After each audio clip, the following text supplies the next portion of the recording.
Okay, so today I will start the rest part of dipole moment. जो भी dipole moment का बचा हुआ पार्ट है वो हम आज डिस्कस करेंगे। तो यहाँ पे जो rest part of dipole moment है, इसमें सबसे पहले एक अच्छा सा क्वेश्चन है। उसमें पूछा गया कि वाटर, अमोनिया और डाई मिथाइल ईथर, इसे बोलते हैं ईथर, ठीक है, डाई मिथाइल ईथर, इन तीनों में कौन सी स्पीसीज़ पोलर है? स्पीसीज़ का मतलब कंपाउंड। इन तीनों में से कौन कंपाउंड पोलर है और कौन सा कंपाउंड नॉन पोलर है, ये बताना है।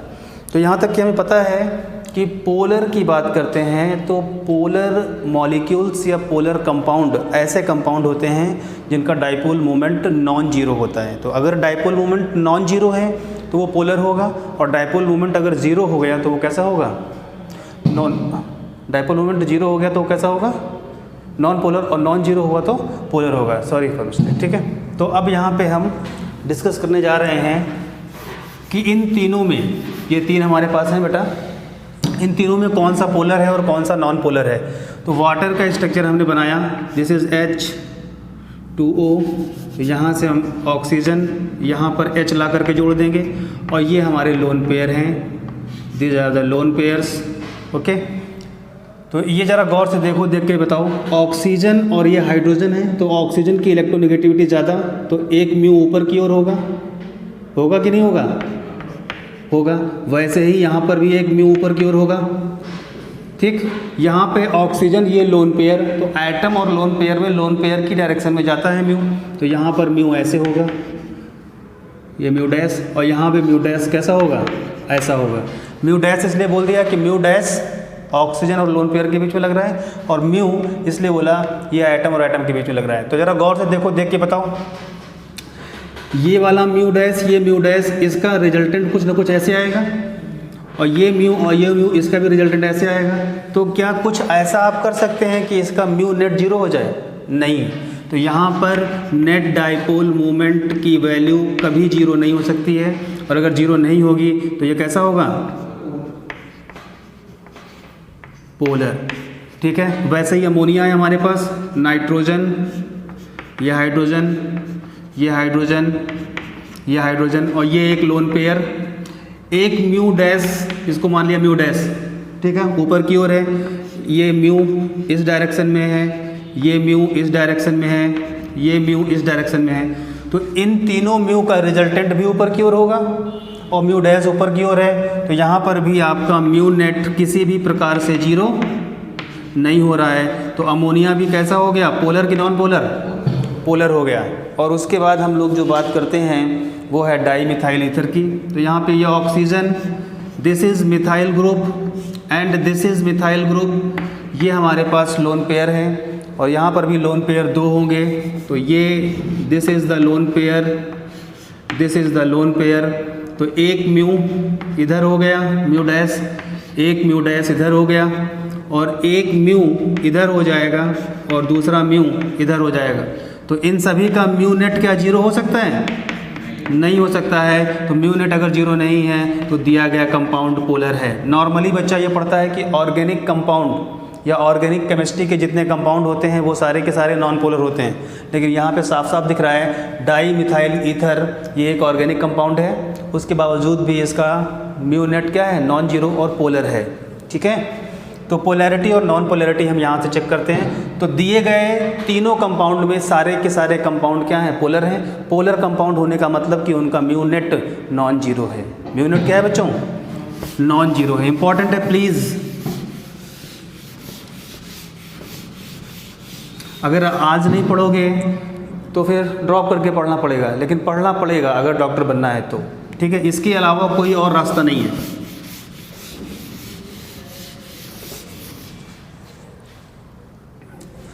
अगर कंपाउंड में कहीं से लोन पेयर दिख जा रहा है, ठीक है, एक छोटा सा नोट मैं लिखवा रहा हूँ, और आप थे उस दिन, मैंने कहा था कि कंपाउंड अगर सिमेट्रिकल हो जाए, कैसा हो जाए?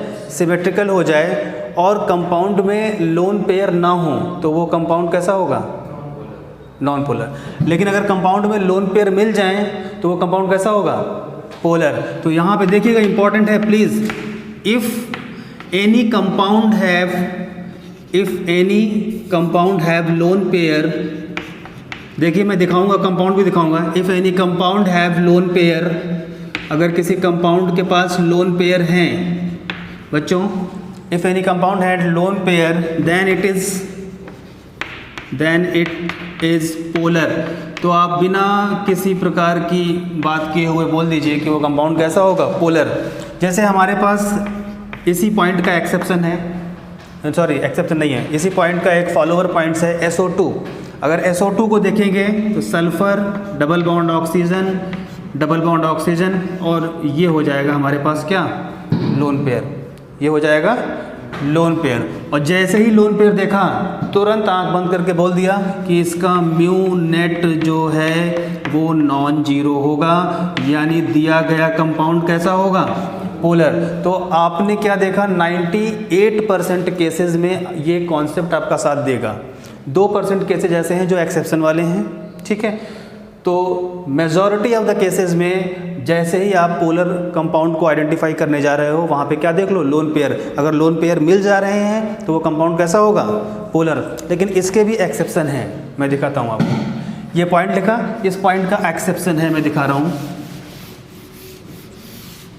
इस पॉइंट के भी एक्सेप्शन हैं, यहाँ पे लिख लेंगे exception to this rule, exception to this rule. अब जरा गौर से देखो बच्चे, जैसे हमारे पास यहाँ पे ज़ीनान डाईफ्लोराइड है, पूछा गया है कई बार नेट में, ज़ीनान डाईफ्लोराइड। तो ज़ीनान डाईफ्लोराइड की जब बात करोगे तो इसके लिए Z निकालेंगे, तो Z की value, numbers of valence electron xenon के पास कितने होंगे, 8 होंगे कि नहीं होंगे, 8 प्लस मोनोवैलेंट एटम 2, तो ये हो गया 10/2 दैट इज़ 5, और 5 आने का मतलब ये कैसा हो जाएगा, sp3d। अब जरा गौर से देखो, Z की वैल्यू यहाँ पे आ गई है 5, और लोन पेयर जब निकालते हो तो Z माइनस सराउंडिंग एटम करते हो, Z में से सराउंडिंग एटम घटा देते हो, तो Z है हमारा 5 और सराउंडिंग एटम कितने हैं, 2, तो 5 - 2 दैट विल व्हाट, 3, यानी कि लोन पेयर कितने आ गए, 3। तो यहाँ से हमारे पास लोन पेयर आ गए 3, बॉन्ड पेयर कितने हो गए बच्चे, 2, ये दोनों ऐड होकर के तो आएंगे 3 2 5 आ गया। बात समझ में आ रही है कि नहीं आ रही है। और इसकी ज्योमेट्री अगर देखेंगे आप तो ये होगी कैसी, ट्राइगोनल, sp3d है ना, तो कैसा होगा बताओ, पेंटागोनल होगा कि ट्राइगोनल होगा, ट्राइगोनल बाई पिरामिडल। कैसा होगा, रट के आया करो, एकदम रट लिया करो, ट्राइगोनल बाई पिरामिडल। एक है 5 पे और एक है 7 पे, 5 पे ट्राइगोनल बाई पिरामिडल है और 7 पे पेंटागोनल बाई पिरामिडल है, ठीक है, ऐसे याद कर लो। तो अब जरा गौर से देखो बेटा, यहाँ पे ट्राइगोनल बाई पिरामिडल है, तो हम इसका स्ट्रक्चर बनाएंगे। सबसे पहले ये देखो, जीनॉन से अटैच्ड होता हुआ एक फ्लोरीन, यहाँ पर भी एक फ्लोरीन। हम फ्लोरीन नहीं दिखाएंगे थोड़ी देर के लिए, मेरी बात सुने पहले। फ्लोरीन तो 2 ही है ना हमारे पास, ठीक।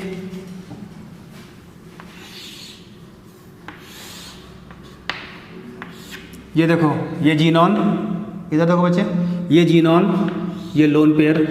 लोन पेयर कितने हैं हमारे पास, 3, ये लोन पेयर, ये जीनॉन, ये लोन पेयर, ये जीनॉन, ये लोन पेयर। एक फ्लोरीन नीचे, एक फ्लोरीन ऊपर, तीनों लोन पेयर ने एक आइसोसेलेस ट्रायंगल को बनाया, और आइसोसेलेस ट्रायंगल में तीनों वेक्टर का सम क्या होता है, 0। तो ये लोन पेयर देखो जरा गौर से, एटम से लोन पेयर की ओर एक म्यू जाएगा, एटम से लोन पेयर की ओर एक म्यू जाएगा, एटम से लोन पेयर की ओर एक म्यू जाएगा। तो इस म्यू और म्यू के बीच में डायरेक्शन कितना, एंगल कितना हो गया, 120 हो गया, 120। तो अब जरा गौर से देखो, म्यू और म्यू का 120, तो दिस इज म्यू, ये म्यू इस म्यू को क्या करेगा, कैंसिल कर देगा। और नीचे इधर देखो जरा गौर से, यहाँ पर भी एक म्यू नीचे आएगा और एक म्यू कहाँ जाएगा, ऊपर जाएगा। तो ओवरऑल म्यू कितना हो जाएगा इसका, 0 हो जाएगा। म्यू नेट की वैल्यू 0। और अभी मैंने क्या पढ़ाया आपको, लोन पेयर जैसे ही दिख जाएं वैसे ही कंपाउंड कैसा हो जाएगा, पोलर। यहाँ पे लोन पेयर तो है लेकिन कंपाउंड कैसा है, नॉन पोलर। ये म्यू की वैल्यू क्या आ गई बेटा, 0, यानी कि दिस इज नॉन पोलर। तो ये हो गया हमारा exception, this is the exception. ठीक, लोन पेयर होने के बावजूद भी कंपाउंड जो है हमारा वो नॉन पोलर है। Lone pair is present here but the compound is non polar. आप लोग उतर लें, this is very very important. Lone pair कभी भी निकालना हो तो जेड की जो वैल्यू आई है उसमें से सराउंडिंग एटम को माइनस कर दीजिए। जेड में से सराउंडिंग एटम माइनस होगा तो जो बचेगा वही लोन पेयर होगा। तो लोन पेयर 3 है, 3 लोन पेयर्स ट्रायंगल पे जाकर के बैठ गए। और बॉन्ड पेयर 2 हैं, एक ऊपर आ गया एक नीचे, मतलब एक फॉरवर्ड एक बैकवर्ड से आ गया। ठीक है, अब देखें आप लोग बच्चों,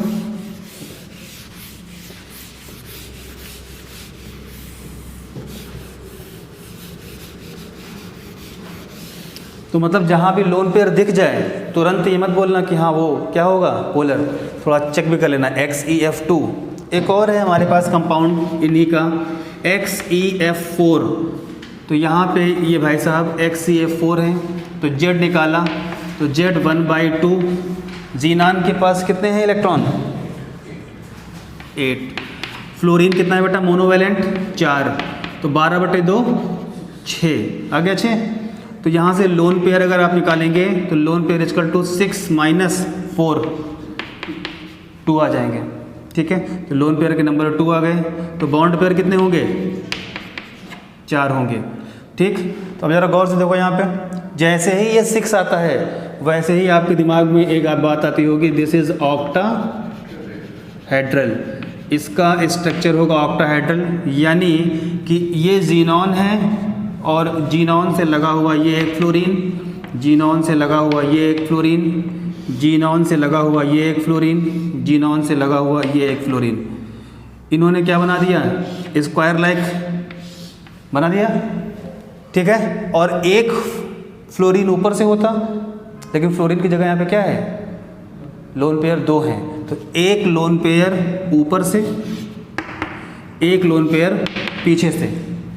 ये देखो, जीनॉन से फ्लोरीन की ओर एक म्यू जा रहा है, देखना बेटा, जीनॉन से फ्लोरीन की ओर एक म्यू जा रहा है। ये एंगल कितना है, 90 का। तो म्यू और म्यू का 90 डिग्री पे अरेंजमेंट, μ√2। अगेन ये भी म्यू है और ये भी क्या है बच्चे, म्यू।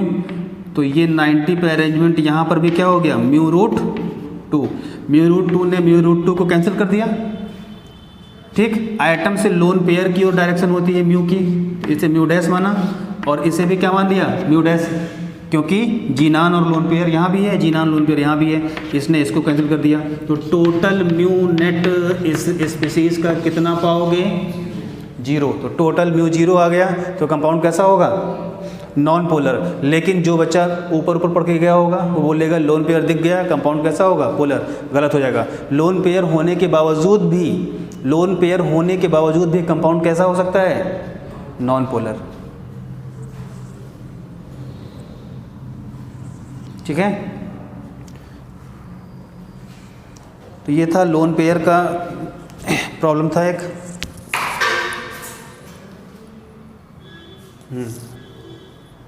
समझे बाबाओं, बहुत इंपॉर्टेंट है ये।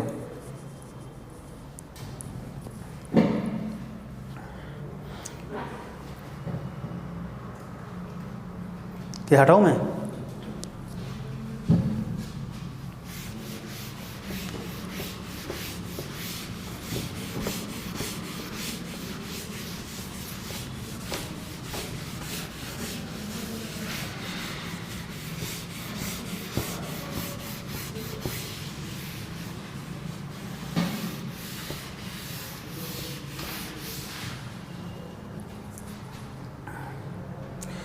अब कुछ कंपाउंड ऐसे हम बताएंगे जो कि सिस और ट्रांस टाइप के कंपाउंड। पता है आपको सिस क्या होता है, ट्रांस क्या होता है? अगर आपसे कोई कह रहा है सिस, जैसे कार्बन डबल बॉन्ड कार्बन है, ठीक है, यहाँ पे ए लगा है, यहाँ पे ए लगा है, यहाँ पे एक्स लगा है और यहाँ पे क्या लगा है, वाई। दो सेम ग्रुप अगर सेम साइड पे लगे हुए हैं तो उसे क्या बोलते हैं बच्चों? सिस। ठीक है, two same group attached on the same side that is known as cis. Please online बच्चे जो देखेंगे इंपॉर्टेंट है, two same group on the same side is known as cis. 2-3 बार इसीलिए बोलते हैं कि आप लोग लिख लें उस बात को। Two same group present on the same sides known as cis. और ऐसा ही अरेंजमेंट हो, यहाँ पे ए हो और यहाँ पर ए हो, यहाँ पर एक्स हो और यहाँ पे वाई हो, तो ये अगर सेम ग्रुप डायागोनल पे हैं, सेम ग्रुप कहाँ पे हैं? डायागोनल पे हैं, तो इस तरह के अरेंजमेंट को बोलते हैं ट्रांस। और ये ऑर्गेनिक केमिस्ट्री की बहुत ही इंपॉर्टेंट प्रॉपर्टी होती है कि सिस क्या होता है, ट्रांस क्या होता है। तो यहाँ से क्वेश्चन कई बार आया है कि सिस का डायपोल मूवमेंट बताओ और ट्रांस का डायपोल मूवमेंट, कंपेयर करा के पूछता है कि सिस का ज़्यादा होगा कि ट्रांस का ज़्यादा होगा। तो सबसे पहले तो पता होना चाहिए बच्चों कि सिस क्या होता है। Same group on the same side cis, same group on diagonal और opposite is known as trans.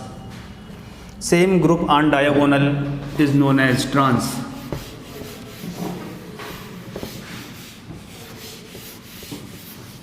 अब जैसे कि हमारे पास ये एक स्ट्रक्चर है, C double bond C, Cl, Cl, H, H।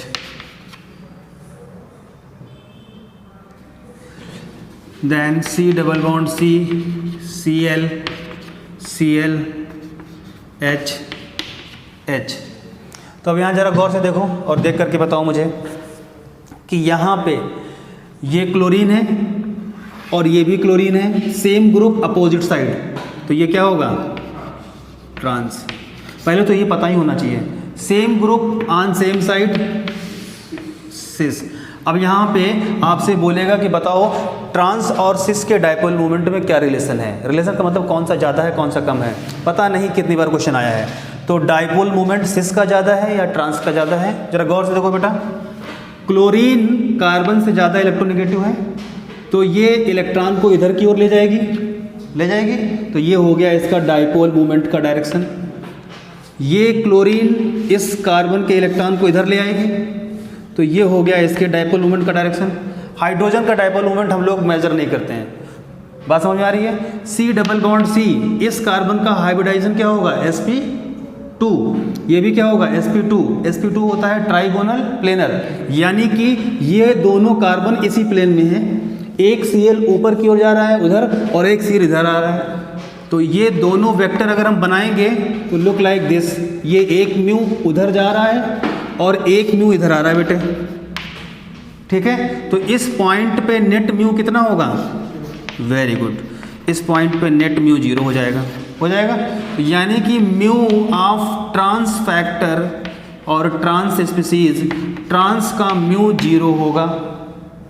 Trans का म्यू क्या होगा? 0। इधर देखो जरा गौर से, ये क्लोरीन इस कार्बन के इलेक्ट्रॉन को अपनी ओर खींच लिया, तो एक डायपोल ऐसे आया, वैसे ही एक डायपोल ऐसे आएगा। क्या इन दोनों का म्यू 0 हो सकता है?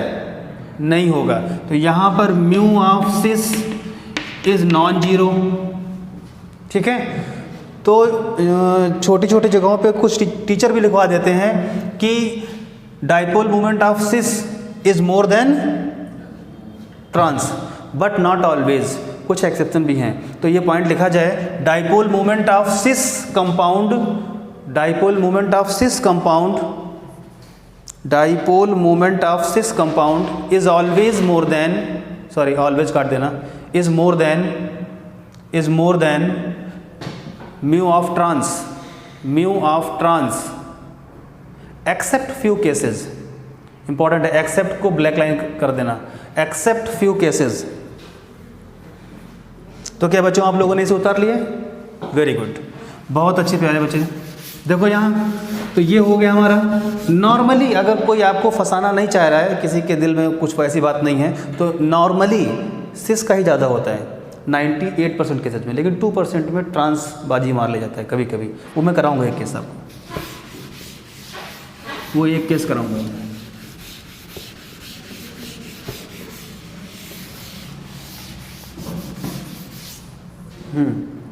ये जैसे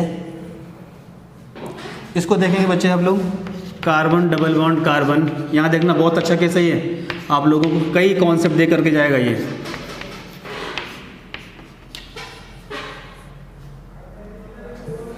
again C double bond C H CH3 अभी 2 मिनट पहले इधर देख लें, उसके बाद नहीं तो गलत कर देंगे आप लोग। देखिए ज़रा गौर से, डाइपोल मूवमेंट की डायरेक्शन होती है from less electronegative atom to more. तो फ्रॉम लीना टू मीना, लीना से मीना की ओर डायरेक्शन होती है डाइपोल मूवमेंट की। यहाँ पे कार्बन यहाँ भी है, कार्बन यहाँ भी है, तो डायरेक्शन कहाँ होगी? तो अब थोड़ी दिक्कत आई। तो दिक्कत सॉल्व करने के लिए एक वर्ड होता है परसेंटेज ऑफ एस कैरेक्टर। कौन सा character? Percentage of s character directly proportional to acidic strength. देखिएगा बेटा, इंपॉर्टेंट है please, directly proportional to acidic strength.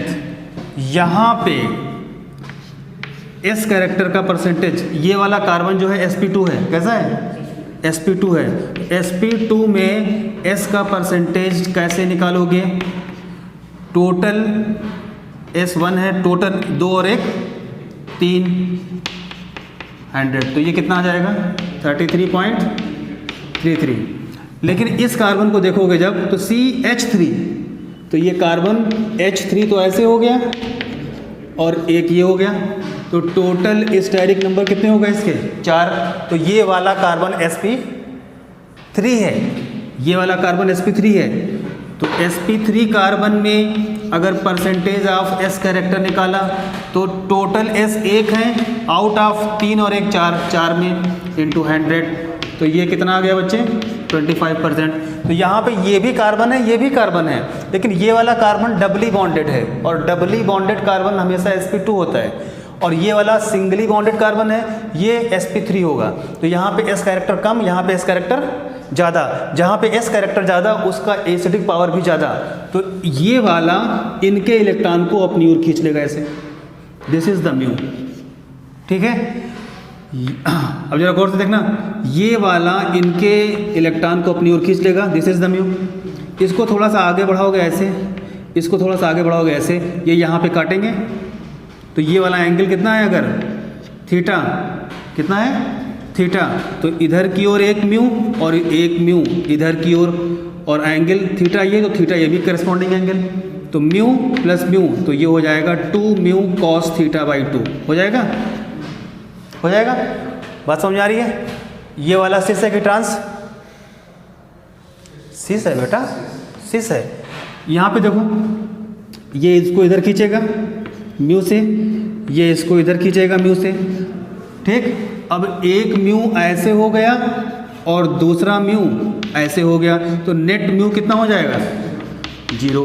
तो यहाँ पर नेट म्यू 0 हो जाएगा। तो इन दोनों में, ये वाला था सिस, ये वाला था ट्रांस। ट्रांस वाले का तो जो टोटल म्यू था वो 0 हो गया, लेकिन सिस वाले का 2 mu cos theta by 2 that is non zero, ये नॉन जीरो है। ये है mu of trans, sorry cis, mu of cis is non zero, ठीक है। तो ये कुल मिलाकर के ये एक छोटी सी इन्फॉर्मेशन आपके साथ शेयर करनी थी कि जितना ज़्यादा एस कैरेक्टर लेकर के आओगे एसिडिक स्ट्रेंथ भी उतनी ही ज़्यादा होगी। ये इसका बहुत स्कोप है केमिस्ट्री में कि परसेंटेज ऑफ एस कैरेक्टर का, ठीक है। जितना ज़्यादा परसेंटेज ऑफ एस कैरेक्टर होगा एसिडिक स्ट्रेंथ उतनी ज़्यादा होगी, बॉन्ड एंगल भी उतना ही ज़्यादा होगा, बॉन्ड एनर्जी भी उतनी ज़्यादा होगी। That is very very important. अब ये भी क्वेश्चन ये भी आएगा, देखो इधर क्वेश्चन आएगा ये भी कि पूछेगा ये वाला कंपाउंड पोलर है कि नॉन पोलर। ये वाला कंपाउंड पोलर है, ये कंपाउंड नॉन पोलर। पूछा गया क्वेश्चन है, आप लोग क्वेश्चन जो पूछे गए उनके आंसर दे रहे हैं आप लोग। ये हटा दूँ मैं?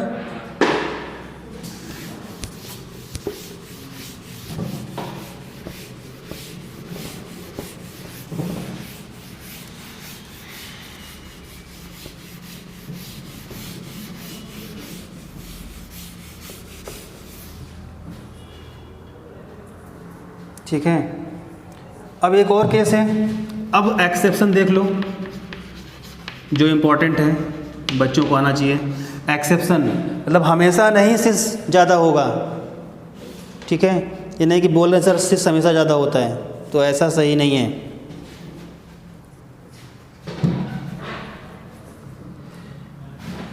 C डबल बॉन्ड C और HCl, ये H हो गया, ये Cl हो गया, CH3H। ओके, ये ClH,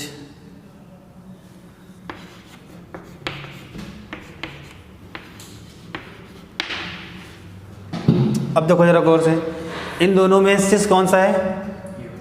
ये वाला ना, दोनों सेम साइड पे हैं, सेम ग्रुप, तो ये सिस है, कोई दिक्कत तो नहीं इसमें। यहाँ पे H और H अपोजिट साइड पे हैं, तो ये कैसा हो गया हमारा? ट्रांस। अभी तक की जितनी इन्फॉर्मेशन है उसके अकॉर्डिंग बच्चा अगर पढ़ के गया होगा एग्जाम देने तो वो क्या बोलेगा कि सिस आइसोमर का डायपोल मोमेंट ज़्यादा होता है एज़ कम्पेयर टू ट्रांस। अब देखो बेटा यहाँ पे ये कार्बन और इस कार्बन में कौन सा कार्बन ज़्यादा एसिडिक है? ये वाला। तो एक म्यू ऐसे मिल गया, मिल गया। बात समझ में आ रही है कि नहीं आ रही है? हाइड्रोजन के रिस्पेक्ट में कार्बन ज़्यादा इलेक्ट्रोनेगेटिव है, तो अगर यहाँ पर ही बनाएंगे तो एक म्यू ऐसे मिल गया, मिल गया। हाइड्रोजन कार्बन एक म्यू, ये म्यू 1 कर दो, इसको म्यू 2 कर दो। म्यू 2 नहीं करते हैं, ये इसको म्यू ही रहने देते हैं। दिखाता हूँ, एक मिनट रुको। डायग्राम बहुत ही ज़्यादा, C डबल बॉन्ड C, और यहाँ पे है H और Cl, और यहाँ पे है CH3H। अब देखो जरा गौर से बेटा, एक केस हो सकता है कि आप हाइड्रोजन का म्यू ना दिखाएं, ठीक है, वो चलेगा। लेकिन अगर हाइड्रोजन ही वहाँ पे डिसाइडिंग फैक्टर है, जैसे कि यहाँ पे सिस और ट्रांस को डिसाइड करने के लिए हाइड्रोजन ही आया है, तो फिर वहाँ पे म्यू दिखाना पड़ता है उसका। जरा गौर से देखो बेटा, जरा ये वाला एक म्यू इधर आएगा कि नहीं आएगा? ये कार्बन इससे ज़्यादा, तो एक म्यू इधर आएगा। वैसे ही इसका म्यू भी इधर जाएगा, पक्का जाएगा। Very good. यहाँ पे देख बच्चे, ये कार्बन और ये कार्बन ज़्यादा इलेक्ट्रोनेगेटिव, तो एक म्यू इधर आएगा, उसको म्यू डैश बोल दो। इस वाले को म्यू बोल दिया, इस वाले को म्यू डैश बोल दो, ठीक है। और यहाँ पे ये वाला कार्बन से ये क्लोरीन क्या होगा? ज़्यादा, तो म्यू डबल डैश बोल दो। ये वाला म्यू और ये वाला म्यू एक दूसरे को क्या कर देगा? कैंसिल कर देगा। बचा क्या? ये वाला और ये वाला एक ही डायरेक्शन में जाएगा। तो यहाँ पर म्यू की direction, this is the mu, this is the mu double dash, ये म्यू डैश है, सॉरी, तो ये mu dash mu double dash आ गया। इधर आ जाइए बेटा, सिस।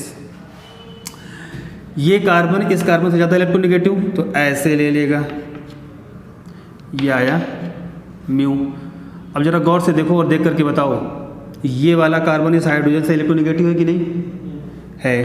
तो ये ऐसे ले लेगा, म्यू डैश। अब यहाँ पर ये म्यू डैश ले रहा है, इधर देखो बेटा, ये भी क्या लेगा इधर की ओर? Mu dash. तो म्यू डैश के दो हो गए, ये म्यू और ये ऐसा हो गया, इसको मान लिया मैंने म्यू डबल डैश, ठीक है। अब जरा गौर से देखो और देख करके बताओ, ये वाला म्यू डैश इस वाले म्यू के अपोजिट है, ये म्यू डैश इस म्यू को क्या है? अपोजिट, तो यहाँ पर घट करके मिलेगा, ठीक। और ये Cl ऊपर की ओर है और ये इधर की ओर है, तो यहाँ पे mu double dash plus mu dash, तो यहाँ पर आ जाएगा क्या? म्यू नेट आएगा।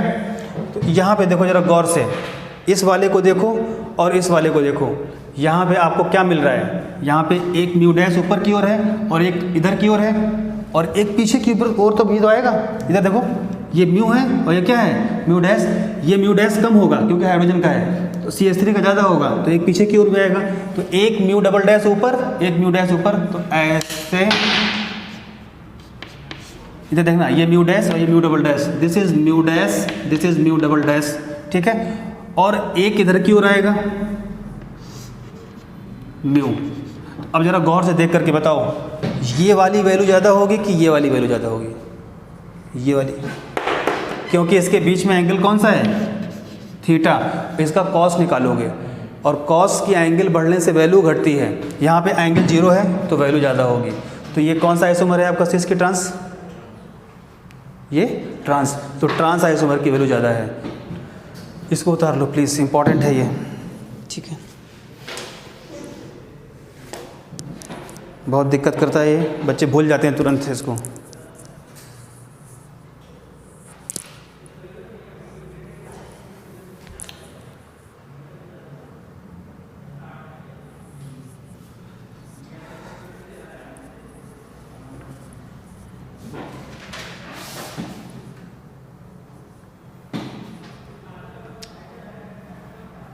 यहाँ पे लिख लेना, in this case mu of trans is more than mu of cis, ठीक है। पूछा गया है जेई में, ये क्वेश्चन आईआईटी में पूछा गया है।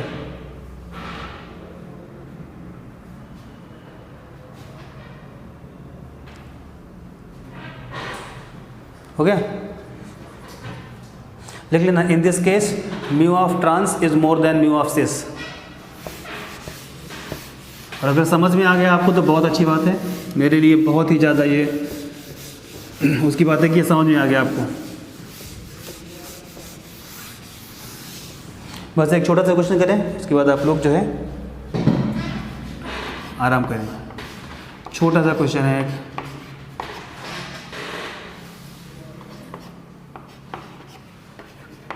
ए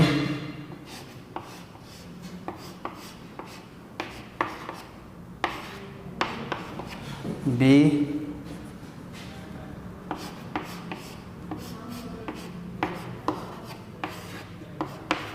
सी। यहाँ देखो जरा गौर से बच्चे, ए वाला है, this is B, this is C. आपसे पूछा है what is the order, what is the decreasing order of mu, decreasing order of mu. अब बस देख लो यहाँ पे, इसको यहाँ बढ़ाओगे ऐसे, इसको ऐसे बढ़ाओगे, ये एंगल आएगा 60 का। इसको यहाँ पीछे बढ़ाओगे, इसको ऊपर की ओर बढ़ाओगे, ये एंगल आएगा 120 का। यहाँ पे देखोगे तो ये वाला एंगल कितने का आएगा, 180 का। Cl कार्बन से ज़्यादा इलेक्ट्रोनेगेटिव है, तो Cl ऊपर की ओर ले जाएगा म्यू, यहाँ पर म्यू कहाँ आएगा, नीचे की ओर। तो ये म्यू इस म्यू को क्या कर देगा, कैंसिल। तो म्यू ऑफ C कितना हो जाएगा, 0, ये नॉन पोलर हो गया।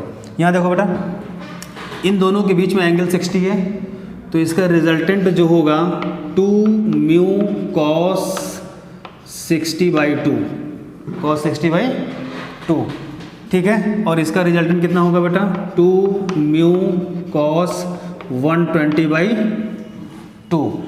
अब ये बताओ मुझे कि अगर कॉस में एंगल बढ़ता है तो वैल्यू घटती है, पक्का।